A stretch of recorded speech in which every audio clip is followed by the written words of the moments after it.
पैसा, पैसे बिना कुछ नहीं हो सकता, सारी बातें बेकार है। अगर पैसे मिलेंगे तो ही हमारा प्रोजेक्ट चलेगा, और प्रोजेक्ट चलेगा तो हमें जो है रेवेन्यू जनरेट होगा, और रेवेन्यू अगर जनरेट होगा तो समृद्धि आएगी, और समृद्धि ही हमारा पीसीसी से सबकी का सबसे पहला वर्ड है समृद्ध। तो हम समृद्ध बने तभी जब हम प्रोजेक्ट और अपने फंड्स को मैनेज करें। कैसे मैनेज करें, इसके लिए पहले भी बहुत सारी हम बता चुके हैं। कुछ नए लोग जो जुड़े हैं, आए हैं, उनके लिए थोड़ा सा रिपीट कर दूंगा, ज़्यादा लंबा नहीं करूंगा। एंटरप्रेन्योरशिप का एक रोल क्या है वो थोड़ा सा जानना बहुत जरूरी है, क्योंकि यंगर बच्चे हैं बहुत सारे जो पहली बार आ रहे हैं। दोस्तों, व्यापार सभी कर सकते हैं, बिजनेस सभी कर सकते हैं, कोई ज़्यादा क्वालिफिकेशन की ज़रूरत नहीं है। शिराज साहब पहले कुरैशी साहब बता के गए हैं, कोई ज़्यादा बड़ी क्वालिफिकेशन की ज़रूरत नहीं है, सिर्फ ट्रेड्स की ज़रूरत है। ट्रेड्स, बैंकों में मैंने 37 साल बैंक में नौकरी करने के बाद मैंने बिजनेसमैनों को बहुत नज़दीक से देखा है। 16 से 17 हज़ार करोड़ रुपए की सैंक्शन हमने अपने हाथ से की होगी, थैंक गॉड। ठीक है, जब हमने लोगों को देखा कि वो कैसे बिजनेस चला रहे हैं, इसमें वो सभी पास नहीं हुए, कुछ लोग फेल भी हुए, कुछ उल्टे पुल्टे हुए, और बहुत सारे कामयाब भी हुए। तो ट्रेड्स जो है आदमी का, जो है हर ह्यूमन बीइंग का, चाहे वो वुमेन बिजनेसमैन हो चाहे मैन बिजनेसमैन हो, उसका ट्रेड जो है उसका अपना होता है। ट्रेड्स आइदर आप एक्सट्रोवर्ट हैं, आइदर आप इंट्रोवर्ट हैं, ये दोनों ट्रेड्स जो हैं आपको कहीं लेके जाते हैं। तो एंटरप्रेन्योर जो है, एंटरप्रेन्योर में जो हमने देखे और जो अब एंटरप्रेन्योर आ रहे हैं, इसके अंदर थोड़ी सी जो है अंतर पर थोड़ा डिस्टिंक्शन आ गया है। क्रिएटिव थिंकिंग होने वाला जो है एंटरप्रेन्योर कहलाता है, इनोवेटिव होने वाला एंटरप्रेन्योर कहलाता है। कारण जो मार्केट में प्रोडक्ट चल रहा है, अगर आपने बिजनेस के लिए फंड लेना है तो आपको उसको थोड़ा सा मोल्ड करके, उस पर थोड़ा सा काम करके क्रिएटिवली, इनोवेटिवली उसको बदल दो, और सोसाइटी एट लार्ज के लिए बेनिफिट हो जाए, कस्टमर के लिए वैल्यू क्रिएट हो जाए, तो वो एंटरप्रेन्योर सक्सेसफुल कहा गया है। तो एंटरप्रेन्योर जो है क्रिएटिव और इनोवेटिव होना बहुत जरूरी है। एंटरप्रेन्योर जो है मार्केट इंटेलिजेंस को जानना बहुत जरूरी है। मार्केट की इंटेलिजेंस क्या है? प्रोडक्ट के बारे में समझना, अपने कंपटीटर के बारे में समझना, और प्राइसिंग के बारे में समझना, और कस्टमर की डिमांड के बारे में समझना, ये मार्केट इंटेलिजेंस है। अगर ये सब चीज़ें नहीं हैं तो वो सक्सेस नहीं हो सकता। तीसरा, प्रॉफिटेबिलिटी जो है सबसे बड़ा टारगेट है कस्टमर का, अपना एंटरप्रेन्योर का। बिना प्रॉफिटेबिलिटी कोई काम नहीं करना चाहिए। वो काम जहाँ लॉस होता है वो हमें पुसाता नहीं है, हम नहीं करेंगे। हमारे सोर्सेज बहुत छोटे हैं, हम उसके हिसाब से काम करेंगे जिससे कि हमारा, हाँ लगाएंगे, अभी लगाते हैं, वो काम करेंगे जिससे कि हमें प्रॉफिटेबिलिटी हो। तो टारगेट प्रॉफिटेबिलिटी है। अब टारगेट प्रॉफिटेबिलिटी कैसे अचीव की जाए, ये भी बहुत बड़ी बात है कि मुझे समझ ही नहीं है कैसे करूं। एंटरप्रेन्योर को अपने मार्केट की स्टडी करनी बहुत जरूरी है, जिसको बोलते हैं टारगेट मार्केट ढूंढना। अगर आपकी मार्केट जहां आप रहते हैं या करना चाहते हैं वहां ऐसे ही काम करने वाले 7, 8, 5, 6 लोग हैं, तो वहाँ हमारी पार नहीं बसेगी। हमें टारगेट मार्केट दूसरी जगह ढूंढनी चाहिए, चाहे वो घर से 5 किलोमीटर दूर हो, 10 किलोमीटर दूर हो। टारगेट मार्केट जो है सिक्योर्ड होनी चाहिए बिल्कुल। जो कस्टमर जहाँ आ रहा है उसको वहीं रोक दो और आप वहीं चले जाओ। जैसे एग्जाम्पल के तौर पर, अगर आप रहते हैं, कालका जी रहते हैं, लेकिन यहाँ पहले ही कंपटीशन बहुत है, आपका प्रोडक्ट लेने वाले कंप्यूटर बहुत बेच रहे हैं बहुत ज़्यादा, तो आपको चला जाना चाहिए आइदर फरीदाबाद या साकेत, थोड़ा दूर जहां हमें कस्टमर मिल जाए। तो टारगेट मार्केट हंट करना बहुत ही बड़ा काम है। इस पे ही टिकी हुई है हमारी सेल, और इस पे ही टिका है हमारा प्रॉफिट। बिना प्रॉफिट तो चलेगा नहीं। तो प्रॉफिट को जो है टारगेट रखते हुए हम अपनी टारगेट मार्केट को अच्छी तरह समझ लें और फिर उसके हिसाब से काम करें। तो मैं क्रिएटिव होकर काम करूं, मैं मार्केट की इंटेलिजेंस कर लूं, प्रोडक्ट में फीचर ऐड कर दूं और टारगेट मार्केट ढूंढ लूं, तो किसी को भी जो है सक्सेस होने में, एंटरप्रेन्योर को कोई भी परेशानी नहीं हो सकती। दूसरा फ्रेंड्स, बैंक जो क्या देखते हैं बैंक आपके फंड्स को जो देना है आपको उसके बारे में अपनी सेफ्टी देखते हैं।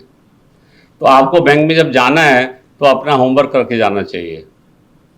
हमें थोड़ा पता होना चाहिए कौन सी सेगमेंट में, कौन सी स्कीम में हम पैसा लेने को जा रहे हैं, ये पूरी स्टडी कर देनी चाहिए। भारत सरकार का, गवर्नमेंट ऑफ इंडिया का जन समर्थ पोर्टल बहुत ही इम्पॉर्टेंट है, उसको पढ़ा करो कभी कभी। जो यंगर जनरेशन है वो देख ले वहाँ पर जन समर्थ पोर्टल में क्या लिखा है। जन समर्थ पोर्टल में सभी स्कीमें जो हैं वहाँ पर हैं।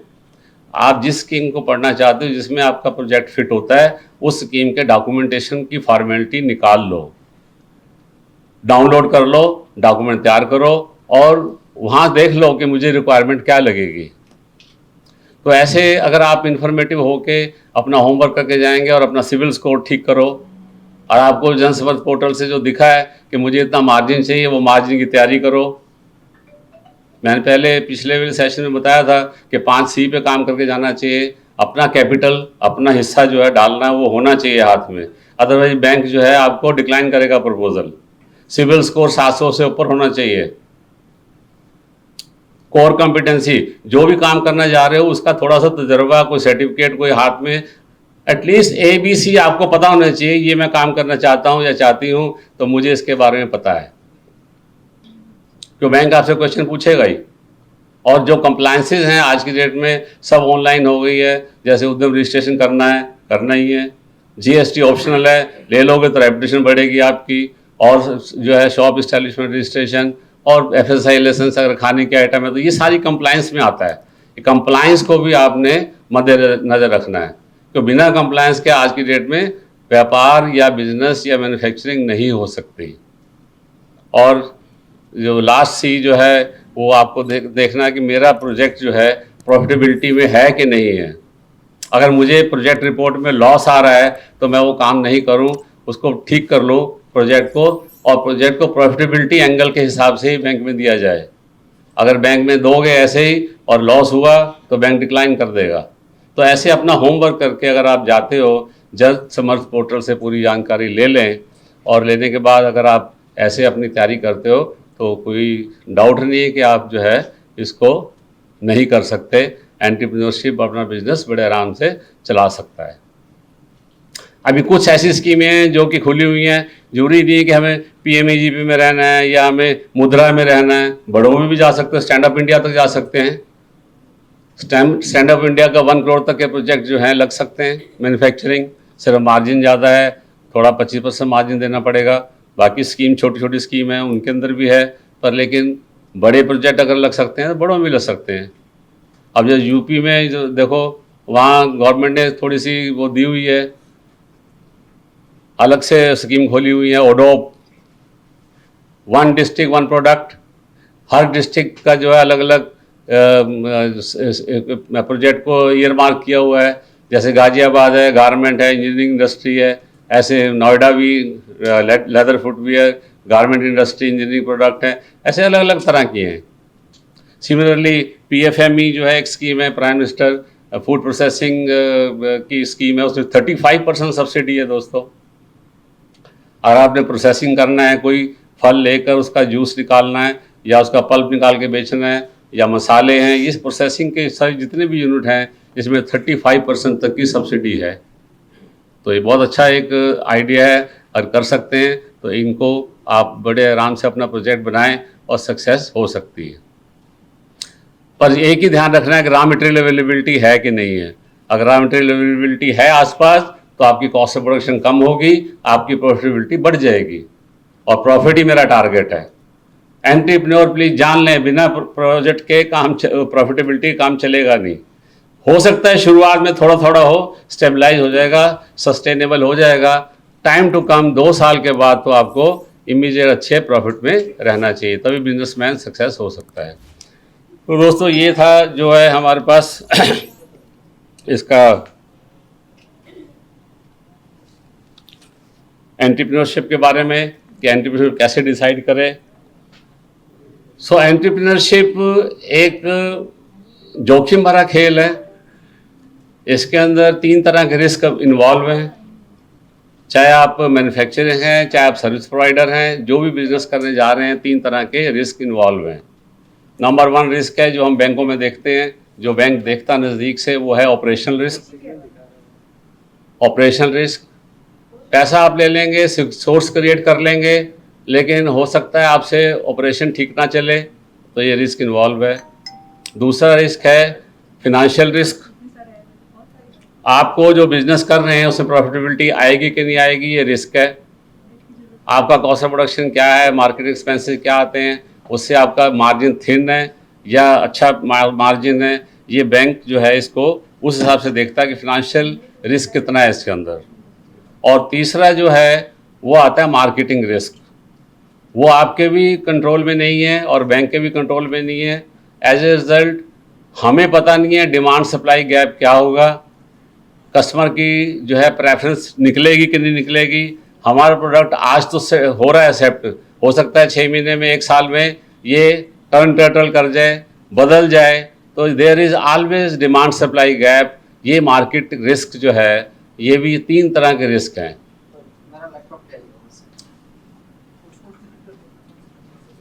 इन्हीं 3 रिस्क को देखते हुए एंटरप्रेन्योर जो है अपना विज़न देखता है कि मैं किस तरह इसको मिटिगेट करूं। अब ये आपका कहना हो गया, आइए दूसरी तरफ चलते हैं। बैंक जो है जब आपका प्रपोजल देखता है, आपका प्रोजेक्ट देखता है, उसको ये तीनों रिस्क देखने हैं, और इसीलिए बैंक जो है जब देखता है कि क्या ये आइदर एग्जिस्टिंग जो है बिजनेसमैन है, अगर एग्जिस्टिंग बिजनेसमैन है तो एटलीस्ट उसको थोड़ा कंफर्ट है कि इसको पता है ABC ये बिज़नेस ठीक चला लेगा। अगर न्यू वन है और जनरेशन फैमिली में कोई फर्स्ट टाइम ही हो रहा है तो उसको रिस्क ज़्यादा है, ठीक। और मार्केट का तो रिस्क तो बैंक भी बियॉन्ड कंट्रोल है, प्रेडिक्ट नहीं कर सकते। तो जब ये ऐसे रिस्क आते हैं, financial risk, operational risk, bank जो है आता है, कहता है लाओ जी कोलेटरल सिक्योरिटी। अब बैंक में सिक्योरिटी 2 तरह से होती है फ्रेंड्स। एक सिक्योरिटी है प्राइमरी सिक्योरिटी, जो भी एसेट आप परचेज करेंगे बैंक के लोन से उसको बोलते हैं प्राइमरी सिक्योरिटी। वो तो बैंक के पास चार्ज हो ही जाएगी, डॉक्यूमेंट साइन करेंगे, बैंक का राइट उस पर हो गया। अब बैंक कहता है आप फर्स्ट टाइम करने आ रहे हो लोन, आपने पहली टाइम यूनिट जो चला रहे हैं, तो आपके ऊपर हमारा रिस्क ज़्यादा है, लाइए कोलेटरल सिक्योरिटी। तो कोलेटरल मांगता है। कोलेटरल क्या है? कोलेटरल वो पैरेलल सिक्योरिटी है जिससे कि बैंक अपना रिस्क कवर करता है। वो पैरेलल सिक्योरिटी क्या हो सकती है? आइदर आपका घर, ऑफिस, और या आपके पास लिक्विड एसेट्स, FD, LIC की सरेंडर पॉलिसी, म्यूचुअल फंड के यूनिट, NSE BSE के शेयर, जो भी लिक्विड फॉर्म में हो सकते हैं वो सारे आपके FD बैंक की है। तो ये सभी जो हैं ये सिक्योरिटी सब अगर आप देंगे अपने लोन को रिकवर करने के लिए, सिक्योर के लिए, तो इसको बोलते हैं कोलेटरल सिक्योरिटी। अब आइडिया बिहाइंड कि बैंक जो है कोई भी लोन लेने के लिए जब जाते हैं तो आपसे सिक्योरिटी मांगता है। प्राइमरी तो ले लिया, कोलेटरल मांगता है। 10 लाख से ऊपर है या 20 लाख से ऊपर है तो आपसे सिक्योरिटी मांगता है। तो यहाँ पर गवर्नमेंट ने हमें एक स्टडी ग्रुप बैठाकर उन्होंने एक स्टडी कराई और मालूम पड़ा कि भाई ये प्रॉब्लम मैक्रो लेवल पर है, माइक्रो पे नहीं है। वैसे तो फिर सिक्योरिटी है ही नहीं किसी के पास, लोन किसको देंगे? तो ये ट्रस्ट जो है ये आया, इंसेप्शन इसका स्टार्ट हुआ 2000 में, इसको बोलते हैं CGTMSE। सर हो रहा है? हाँ, credit guarantee trust for medium small enterprises. आपकी जो बैंक की जो वर्जन है कि मुझे सिक्योरिटी दो, वो अपना क्रेडिट जो है पार्ट उसको 100% सिक्योर करना चाहते हैं, उसके लिए यार्डस्टिक लेके आ गए CGTMSE। एक सर्टेन जो है अमाउंट्स तक आपके लिए ट्रस्ट जो है वो गारंटर बन के खड़ा हो जाता है। आपके पास सिक्योरिटी नहीं है, आपके पास गारंटी देने को नहीं है, तो ट्रस्ट जो है वो आपको सिक्योरिटी प्रोवाइड करता है बैंक को कि आप अपना इंटरेस्ट कर लीजिए, लेकिन इसको एप्लीकेंट को लोन दे दीजिए। वही स्कीम हम डिस्कस करेंगे। तो दोस्तों ये स्कीम जो 2000 सन में स्टार्ट हुई थी और मात्र हुई थी शुरू 2 करोड़ के लोन्स कवर करने के लिए, आस्ता आस्ता ये 2 से 5 करोड़ हुई और आज की डेट में 10 करोड़ तक के लोन जो हैं CGTMSE में कवर हो सकते हैं। फ्रेंड्स, ये स्कीम जो है CGTMSE credit guarantee trust for MSME, ये स्टार्ट 2000 सन में हुई और आज तक जो ट्रस्ट ने अभी तक 65 लाख कोलेटरल फ्री लोन जो है अकाउंट्स खोले हैं और 5 लाख करोड़ तक के कुमुलेटिव गारंटी दी गई है। तो ट्रस्ट एक बहुत अच्छा काम कर रहा है और इसमें standing between million of entrepreneur and the collateral trap, जो ट्रैप हो जाते हैं एंटरप्रेन्योर कोलेटरल नहीं दे पाते, उनके लिए ये एक अंगद बन के खड़ा हो जाता है ट्रस्ट कि भाई आप इसको लोन दीजिए, हम खड़े हैं इसकी गारंटी के लिए। प्रोसीजर इसका क्या होगा, आगे एंटर से चलेंगे आगे। चलिए मेरी इंट्रोडक्शन जान लीजिए, देख लीजिए हम कौन हैं, बताया नहीं मैंने आपको।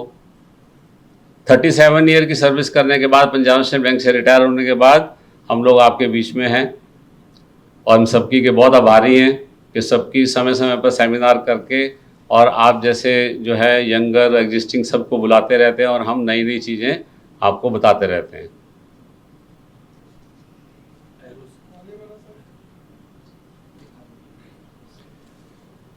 फ्रेंड्स, बजट आया था 25-26 का, इसमें यूनियन बजट में इसकी डेफिनेशन बढ़ा दी गई। Central government consider new younger generation entrepreneur coming up with new idea and can play a vital role in the country growth story of Viksit Bharat. It is support to MSME unit by giving collateral free loan for the younger generation entrepreneur. Younger generation entrepreneur जो startup ला रहे हैं या कोई नया business करना चाहते हैं, उनके लिए वेलकम ट्रैप है ये। आप ये अच्छा एक कारपेट बिछा हुआ है, आप अपना प्रोजेक्ट अच्छा बनाइए, देखिए वायबल प्रोजेक्ट हो और स्कीम में फिट होता हो तो ये गारंटी मिल जाती है वहाँ। Revise guarantee limits up to 10 crore कर दी गई है।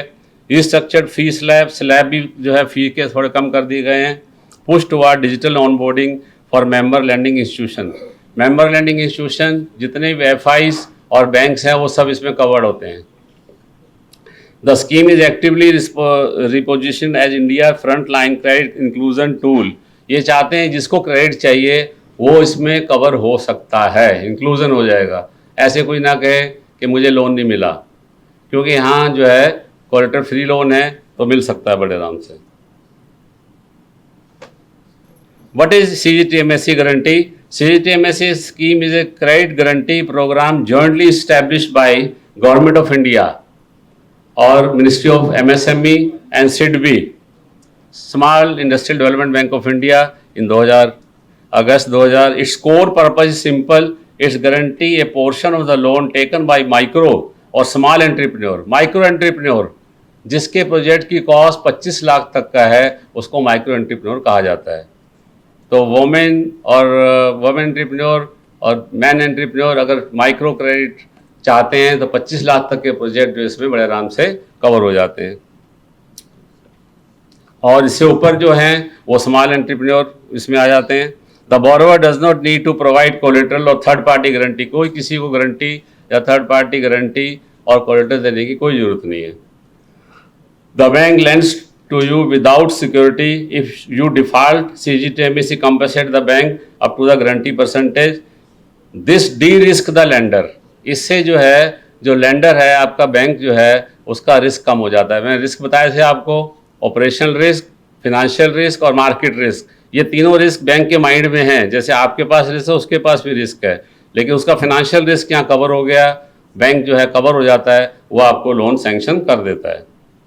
Which is why they are willing to extend credit without asking you to mortgage your house. आपका कोई कोलेटरल देने की जरूरत नहीं है। फीचर देख लीजिए क्या क्या है इसके। इसकी मैनेजमेंट जो है गवर्नमेंट ऑफ इंडिया है, SIDBI है इसके अंदर, और इसकी काउंसिल बनी हुई है, इंडिपेंडेंट प्रोफेशनल्स हैं, और ministry of MSME, ministry of finance, IBA, ये सभी मेंबर हैं इसके। मेंबर्स कौन है? बैंक्स हैं इसके, NBFC हैं, फिनेंशियल इंस्टीट्यूशन है, that have registered with CGTMSE to offer guarantee.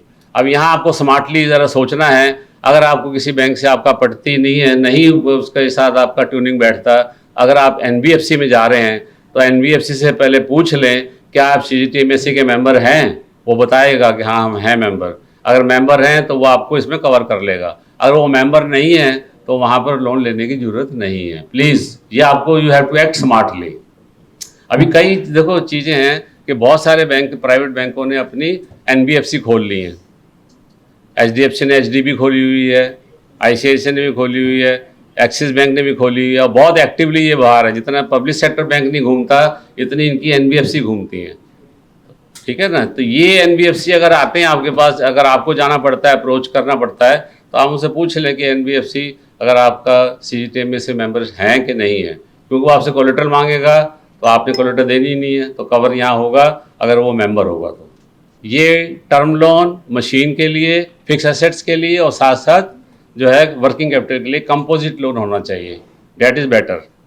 Coverage to 10 crore, guarantee cover available for credit facility, enhance cover for women, SC ST, north eastern जो हिली एरिया के लोग हैं उनके लिए, one time annual fee, transparent manner fee structure है जिसमें कि आपको कोई ज़्यादा चार्ज नहीं कर सकता। अब हु इज़ एलिजिबल, ये बड़ा इंपॉर्टेंट, जरा देखेंगे एलिजिबल कौन कौन हो सकता है। Enterprise type, micro small enterprise as defined by MSME act 2006 and 2020। इसमें proprietorship, partnership, private limited company, LLP, LLC सभी हो सकते हैं। रजिस्ट्रेशन वैलिड कैसे होगा, आपको उद्यम रजिस्ट्रेशन लेकर एसएमई नंबर क्रिएट करना है अपना, तब होगा ये। Activity, manufacturing, service provider, retail trade up to prescribed limit included, जो है जो रिटेल ट्रेड है इसको भी कवर कर दिया गया है अप टू 1 करोड़ तक के लिए। Loan type, new term loan, working capital, composite loan होगा। क्रेडिट फैसिलिटी 10 करोड़ तक होगी। Existing loan not eligible if borrower has an existing NPA. अगर बोरोवर का कोई अकाउंट एनपीए चल रहा है, नॉन परफॉर्मिंग है, सब स्टैंडर्ड है, और वो अगर लोन लेने के लिए आ रहा है तो वो लोन कवर नहीं होगा। एग्जिस्टिंग लोन अगर एनपीए है तो लोन कवर नहीं होगा। सेल्फ हेल्प ग्रुप भी ले सकते हैं इसमें cover. Startup eligible if they hold उद्यम रजिस्ट्रेशन एंड मीट डीपीआईटी रिकग्निशन। कोई भी स्टार्टअप है दोस्तों, स्टार्टअप अगर कोई यंगर जनरेशन कर रहे हैं तो उनको अपना स्टार्टअप रजिस्टर्ड कराना पड़ेगा। DPIT, department of industrial training institute, ये इंडस्ट्री डिपार्टमेंट का है। यहाँ आपको स्टार्टअप को रजिस्टर करके उनको प्रेजेंटेशन, उनका सर्टिफिकेट लेना पड़ेगा, तो ये भी कवर हो जाता है इसके अंदर।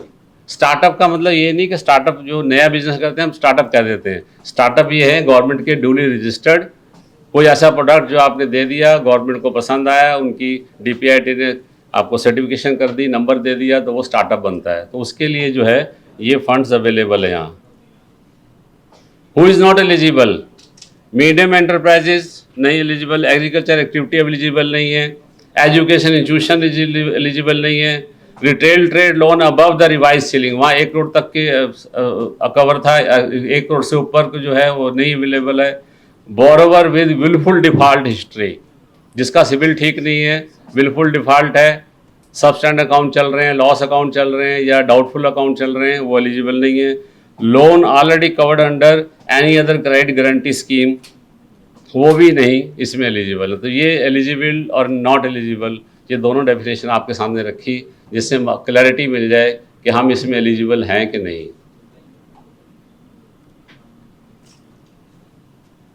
ये देखिए कवरेज कैसे कवर किया हुआ है। अप टू 10 लाख के लिए, सॉरी, कि ये है guarantee fee and charges. Guarantee fee देखिए 10 लाख तक के लोन के लिए 0.37%, मतलब 3700 रुपये लगेंगे, और 10 लाख से 50 लाख 0.55, और 50 से 1 करोड़ 0.60, और अबव 1 करोड़ टू 2 करोड़, हाँ, up to 5 crore to 10 crore 1.10, above 8 to 10 crore 1.20। ये रिवाइज चार्जेज हैं। अभी मान लीजिए आपका प्रोजेक्ट 50 लाख का है तो इसको 50 लाख पे 0.55, 27,500 मात्र दे के आपका गारंटर खड़ा हो जाता है आपको लोन दिलाने के लिए। तो ये एक अच्छा जो है एक स्कीम है जिसमें हम कोलेटरल फ्री लोन लेने के लिए कर सकते हैं। ये मैंने एक केस स्टडी बनाया आपके लिए, ज़रा पढ़ेंगे इसको। ये पीएमएजीपी के लिए एप्लीकेंट है miss Kiran Dalvi, a woman entrepreneur, set up a dehydrated vegetable processing unit in Pune city, and with a machinery requirement of 18 lakh and working capital of rupees 6 lakh. She had no land and any other security to mortgage with the bank. Please see as to how she convinced the bank regarding her loan without loan amount to be sanctioned under the scheme. Cost of project 24 lakh का था दोस्तों। Own contribution 5% है, PMEGP है 1,20,000, government subsidy 5,70,000, bank loan 17,10,000 और ROI इसका है 11%, repayment 60 month 5 year, loan coverage under CGTMSC scheme में इसने यस कर दिया। आपको यस कहना है। जब भी कोलेटरल सिक्योरिटी की क्वेश्चन आए, बैंक आपके सामने पूछेगा आपके पास कोलेटरल सिक्योरिटी, आप बोलेंगे नो, मेरा लोन जो है सीजीटीएमएससी में कवर किया जाए, तो इसने यस किया। Coverage 85%, being entrepreneur, women entrepreneur 85% loan दिया है। 14,53,000 जो है इसमें कवर हो गया। लोन कितना था? 17,10,000, उसमें से 14,53,000 रुपये सीजीटीएमएससी स्कीम में कवर हो गया 85%। तो रिस्क बैंक का कितना हुआ? ओनली 2,57,000। इतना तो रिस्क बैंक ले ही लेगा। इसमें 5% आपका भी है, 1,20, तो और कम हो जाता है। तो ये ऐसे जो है जो स्कीम है, अगर देखें हम 24 लाख का प्रोजेक्ट है तो मात्र एप्लीकेंट ने कितना डाला? 1,20,000। यहाँ ये भी बात सीखने की है, जो नए एंटरप्रेन्योर हैं वो देख लें, ऐसे जो है कंपोजिट लोन है, ये टर्म लोन भी है और वर्किंग कैपिटल भी है। मात्र 5% देकर वो व्यापारी, वो मैन्युफैक्चरर बन गया 1,20,000 देकर, और उसने अपना जो लोन कवर कर दिया सीजीटीएमएससी में। तो रास्ते खुल सकते हैं, बस इंक्लाइनेशन चाहिए आगे बढ़ने के लिए और एक पैशन चाहिए, जज्बा चाहिए। Sanctioning of loan, bank accepted the applicant request and covered the loan CGTMSC scheme by paying nominal fees of 9,405 रुपये उसको अपनी मेंबरशिप रजिस्ट्रेशन। इसमें क्या होता है, जब आपकी लोन फाइल पास हो जाती है तो ये बैंक का काम है फॉर्मेलिटी पूरी करना। आपकी रिपोर्टिंग करेंगे सीजीटीएमएससी को आपके पूरे पर्टिकुलर लेकर, ये एप्लीकेंट है, इतना लोन हमने सैंक्शन किया है, उसके हिसाब से फीस भेजता है बैंक आपका अकाउंट डेबिट करके। तो 9,405 रुपये उन्होंने लेकर इसको कवर किया और आपको मिल जाता है एक रजिस्ट्रेशन नंबर, जिस नंबर से आपको हमेशा वो फाइल उसी से चलेगी। तो दोस्तों सीजीटीएमएससी जो है एक फंडामेंटल एक इक्वलाइज़र है इंडिया क्रेडिट सिस्टम इकोसिस्टम को बनाने के लिए। कोई ये ना कहे कि हमें लोन नहीं मिलता, बड़ों को लोन मिलता है, ऐसा नहीं है। इकोसिस्टम बना हुआ है, अगर हम चाहें आगे बढ़ें तो लोन मिल सकता है। कोलेटरल फ्री लोन हो गया इन 10 करोड़ की लिमिट बढ़ाई गई है। 90% वोमेन एंटरप्रेन्योर का कवरेज जो है 90% कर दिया गया है। इसमें कुछ सर्टेन डॉक्यूमेंट हैं जो कि देने पड़ते हैं, बहुत जरूरी हैं, जिसके लिए there are lot of work to be done on project of the entrepreneur and take benefit of the scheme. क्या क्या है? उद्यम रजिस्ट्रेशन बहुत जरूरी है। नए जो एक आए एमएसएमई का स्टार्टअप इंडिया का एक सर्टिफिकेट भी है और उसमें 80 लाख से लेके 1 करोड़ तक उसमें दे रहे थे। तो वो हम लोगों से तो होता नहीं है सर, ना सीए करता है। हम लोगों को हेल्प करने के लिए कोई ऐसा है नहीं सर जो कि हेल्प कर सके। कौन सा प्रोजेक्ट क्या है? हमारा पेंट का प्रोजेक्ट है, प्राइवेट लिमिटेड कंपनी और प्राइवेट लिमिटेड वाले को देते हैं, एलएलपी और प्राइवेट लिमिटेड। आपने ट्रेनिंग वगैरह ली हुई है? सर्टिफिकेट लिया हुआ ट्रेनिंग बनाएंगे? हमने दोनों लिया है, पेंट का भी लिया है और एनएसआईसी से भी लिया है। प्रोजेक्ट आपका बना देंगे और आपको हेल्प कर देंगे, चिंता नहीं करें, सबकी तरफ से डोंट वरी। आपको प्रोजेक्ट अपना पहले विजुलाइज करना है। एंटरप्रेन्योरशिप है, आप उद्यम हैं, आपको अपना प्रोजेक्ट पहले जाने हैं कौन सा प्रोजेक्ट है, फिर उसके जो मशीन लगनी है और जो मटेरियल लगना है उसकी स्टडी करें पूरी, उसके एक वैल्यू ढूंढें कितने कॉस्ट का प्रोजेक्ट है, ये 20 लाख का है, 10 लाख का है, 15 लाख का है, जो भी कॉस्ट आएगी कॉस्ट ऑफ प्रोजेक्ट की। अब उसका पैसा कैसे आएगा, वो जो है आपको यहाँ आपका क्वेश्चन का आंसर है कि हर प्रोजेक्ट के ऊपर प्रमोटर का, एंटरप्रेन्योर का अपना कंट्रीब्यूशन होता है। वो स्कीम बेस है। अगर जो है prime minister employment generation programme है तो यहाँ आपको मात्र 5% डालना है, और SC ST OBC 5%, वोमेन 5%, बाकी जनरल कैंडिडेट 10%। तो जो आपका कॉस्ट ऑफ प्रोजेक्ट आएगा उसका 5% आपके पास होना चाहिए। जो मैंने 5 C बताई हैं आपके पास अपना कैपिटल होना चाहिए। जब आपके पास अपना कैपिटल होगा तभी मैं बैंक वाला लोन दूंगा, अदरवाइज मैं नहीं लोन दूंगा। ठीक है, तो अपना हिस्सा होना बहुत जरूरी है। ठीक है, और कॉस्ट ऑफ प्रोजेक्ट ढूंढना बहुत जरूरी है, कितने का मेरा कॉस्ट ऑफ प्रोजेक्ट है। और बड़े बड़े कॉस्ट ऑफ प्रोजेक्ट पे जाने की जरूरत नहीं है दोस्तों। 10 लाख, 15 लाख, 20 लाख में अच्छा प्रोजेक्ट बन सकता है, कोई वो नहीं है, काम शुरू हो सकता है। और इसको लीवरेज लेते हुए अगर हम 20 लाख के प्रोजेक्ट पे जाते हैं, लीवरेज 3 टाइम ले ली तो 60 लाख की सेल, 60 लाख की सेल में अगर 20% मार्जिन हुआ, 12 लाख का प्रॉफिट साल का, महीने कितना हुआ, 1 लाख। 1 लाख रुपए महीने का कमाने के लिए आपको तैयार हो सकते हैं अगर आप अपनी ठीक डायरेक्शन से चलें। मैंने ये टिप्स फिर बताया आपको। ये जो है बैंक यही चाहता है कि आपका प्रोजेक्ट जो है एनफ कैश जनरेशन हो और आपका फायदा हो। Thank you. सर सीजीटीएमएस स्कीम जो है वो न्यू बिजनेस के लिए थी? हाँ, new business, composite loan, term loan, working capital दोनों। एक चीज पकड़ी होगी, जो बिजनेस करना चाहते हैं, मैंने कहा leverage. Cost of project 20 lakh का है तो लीवरेज मुझे चाहिए कम से कम 3 टाइम। 60 लाख की सेल चाहिए। 60 लाख की सेल में अगर 20% प्रॉफिट है, 80% अगर बीईपी है, 20% की प्रॉफिटेबिलिटी है, तो साल का हुआ 12 लाख प्रोजेक्ट पे प्रॉफिट। और एक महीने कितना हुआ, 1 लाख रुपए। किसी का बाप नहीं नौकरी दे सकता 1 लाख रुपए की आज की डेट में, बहुत मुश्किल है। तो लेकिन ये प्रोजेक्ट अगर आप करोगे तो देखिए 20 लाख के प्रोजेक्ट आपको 1 लाख रुपए महीने की इनकम, सारे बिजनेस स्वैप खर्चे सब स्वैप करने के बाद प्योर प्रॉफिट आपको 1 लाख मिल रहा है।